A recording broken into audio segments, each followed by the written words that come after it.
সালাম দাও। সালাম দিলে কি হবে?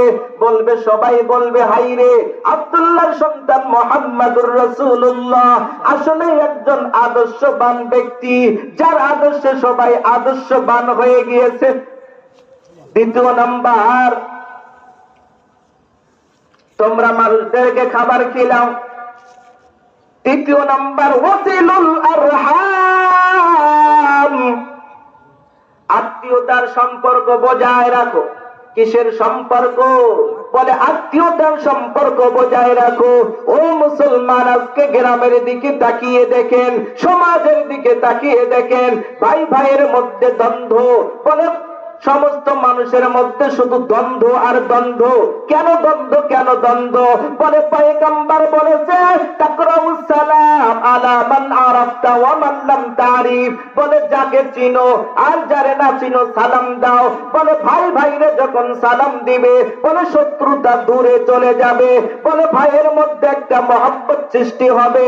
হাইরে, আমি ছোট ভাইকে একটু আঘাত দিয়েছিলাম, আমার ছোট ভাই আবার আমাকে সালাম দেয়, বলে ভাই ভাইয়ের সম্পর্ক ঠিক হয়ে যাবে।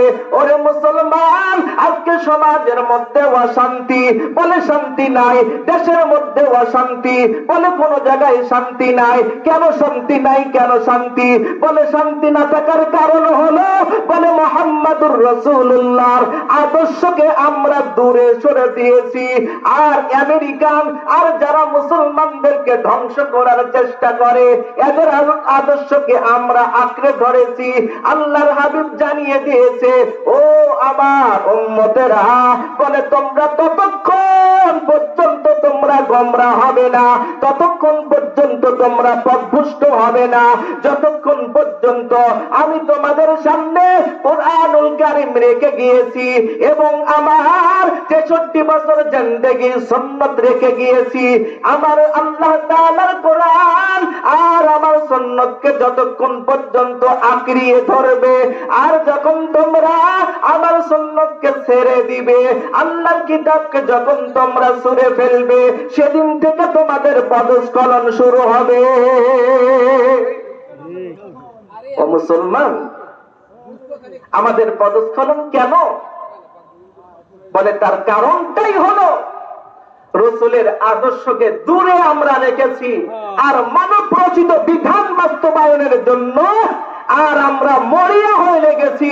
ও মুসলমান, আল্লাহর কসম করে বলি, আল্লাহর কসম করে বললে হালেস হব না, মানব রচিত বিধান দিয়ে, তন্ত্র মন্ত্র দিয়ে কোনদিন দেশের মধ্যে, পৃথিবীর মধ্যে শান্তি আসতে পারে নাই, পারবেও না। কথা বলেন ঠিক কিনা? যদি শান্তি পেতে চান, কার আদর্শ মানতে হবে? পয়গম্বরের আদর্শ মানতে হবে। আল্লাহর হাবিব মক্কাতুল মুকাররমা থেকে মদিনাতুল মুনাওয়ারায় যখন চলে গেলেন, মদিনাতুল মুনাওয়ারায় যাওয়ার পরে 4th নাম্বার কর্মসূচিতে মক্কাতুল মুকাররমা থেকে মদিনাতুল মুনাওয়ারায় যাওয়ার পরে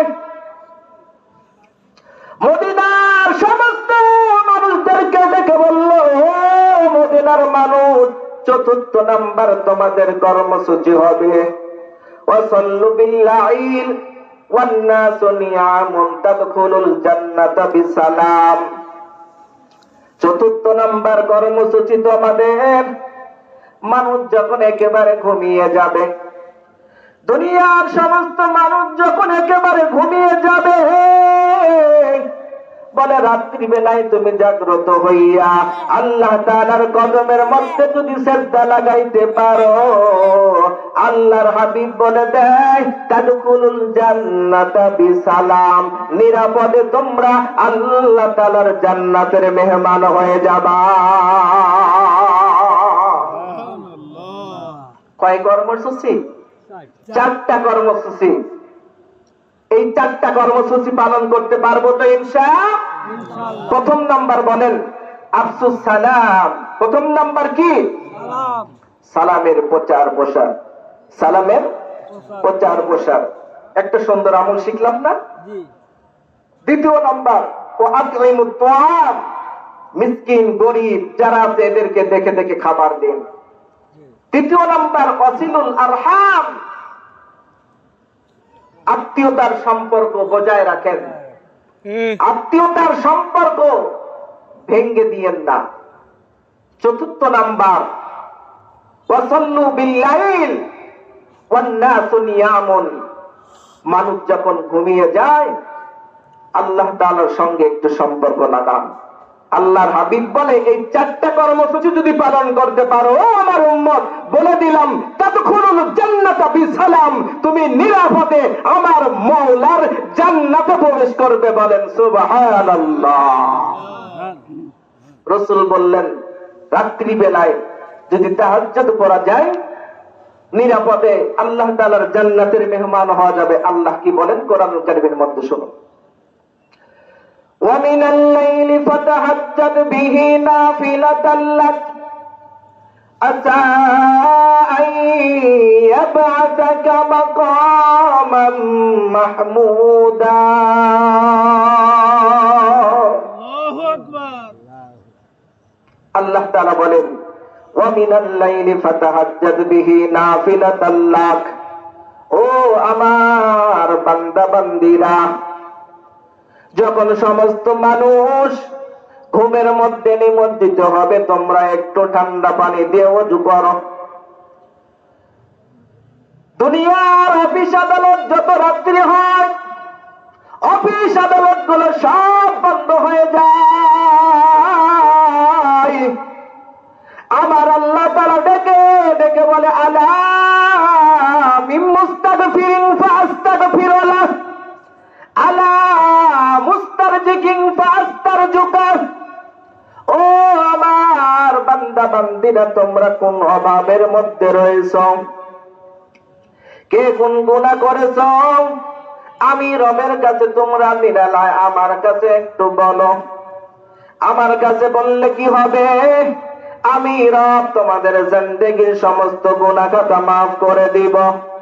তোমার রিজিকের সমস্যা, তোমার টাকা নাই, তোমার পয়সা নাই, চিন্তায় তোমার ঘুম ধরে না, বলে ওই টাইমে তুমি জাগ্রত হও, আমার কদমে তুমি একটু সিজদা দাও।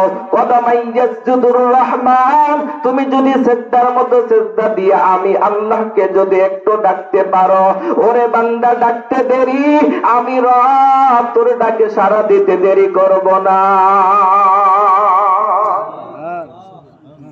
রাসূলের এই চারটি কর্মসূচি পালন করব তো ইনশাআল্লাহ। প্রথম নাম্বার সালামের প্রচার প্রসার করব ইনশাআল্লাহ। আল্লাহর কসম করে বললেও আমি হানেস হব না।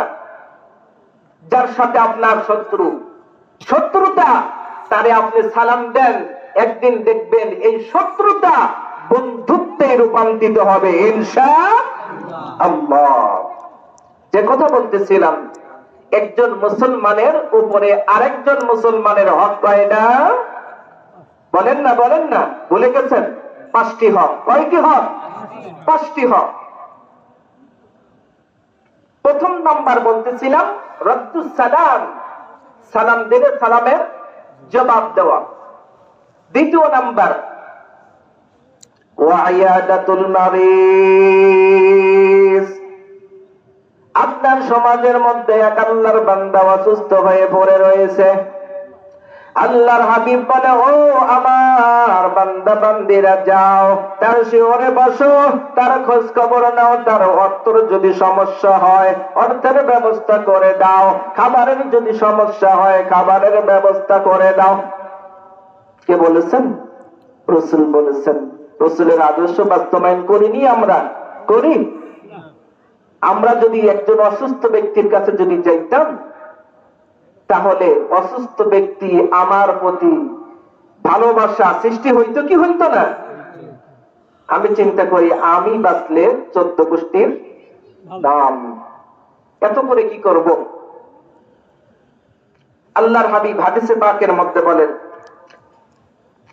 قال رسول الله صلى الله عليه وسلم أيما رجل يعود مريضا فإنما يخوض في الرحمة।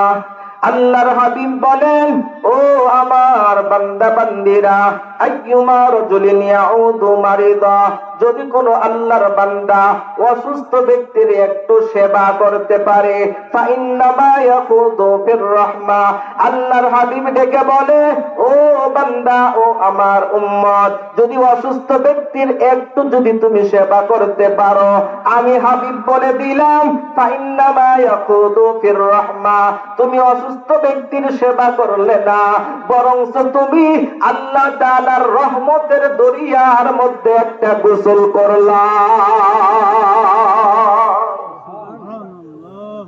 আমলটা কি একেবারে নগণ্য না?